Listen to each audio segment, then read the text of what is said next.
Hello, my name is Samuel Oladipupo. Welcome to another episode of Dipo Inspired. I hope you had a fulfilling week. Today I'm going to continue on biblical wisdom for relationships. And the last time we met, we talked about the importance of relationship and that to God relationships are so important that in Proverbs 6 verse 19, Proverbs 6 verse 19, the Bible says that those who sow discord among brethren to God are an abomination.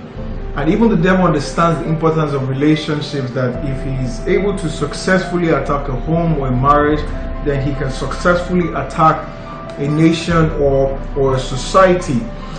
And if you remember, we also anchored the talk on Ephesians chapter 5 verse 25, Ephesians 5 verse 25. The Bible says that the husband love your wife as Christ has loved the church and gave himself for her. And today, the next wisdom I want to share with you is from 1 Corinthians chapter 15 verse 31. 1 Corinthians chapter 15 verse 31. Apostle Paul said there that I die daily.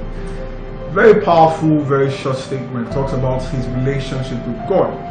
And I noticed that if you ask couples who have spent so long together, one common answer you will get is that marriage should be an everyday affair. Every day in your marriage should be a new beginning. And that is why the Bible also advises us in Ephesians chapter 4 verse 26, Ephesians chapter 4 verse 26, that you should not let the sun go down on your anger, meaning that you shouldn't carry over grievances to the next day, because when you do that, you give it room to accumulate, and when it gets to the point where you can't take it any longer, you do things that you regret. And the Bible also tells us in Lamentations chapter 3 verse 22 to 23, Lamentations 3 22 to 23, that God's mercies towards us are new every morning. God's mercies towards us are new every morning. And in Psalm 68 verse 19, Psalm 68 verse 19, the Bible says that God daily loads us with benefit. So you see that with God, he deals with us on a daily basis. And whatever it is that he did for you yesterday is not a reason why he's not going to do something new for you today. And that is the same principle that should apply to our relationships. Meaning, it should be a daily work. So whatever it is that you did for your spouse, for you, it should stay in the past. You should also always look forward to doing new things for them. And this is something I have noticed in relationships that are unfulfilling, in relationships that are enduring, is that couples stop showing themselves acts of love. They stop looking forward to impressing each other like they did when they were courting. Couples now begin to take themselves for granted, and you hear statements like, after all, she should understand, after all, he should understand. But I've come to understand that your relationship is like a bank account. You cannot keep making withdrawals without putting in deposit. So treat your relationship as a daily affair. Now the second wisdom I want to share with us is in Amos chapter 3 verse 3. Amos chapter 3 verse 3. The Bible says there that can two walk together except they be agreed. Now, I know that's the familiar scripture, which for me is divided into two places. There's the part of you being agreeable, and there's also the part of you working together, which is our focus today. Now, when God gave Eve to Adam, he gave him as a helpmate to help him fulfill the assignment that had been given to him. And there is no way your spouse or your partner can help you fulfill your assignment, or you yourself fulfilling your assignment, if you are walking alone. Now, I remember an incident one day of a couple trying to cross the road.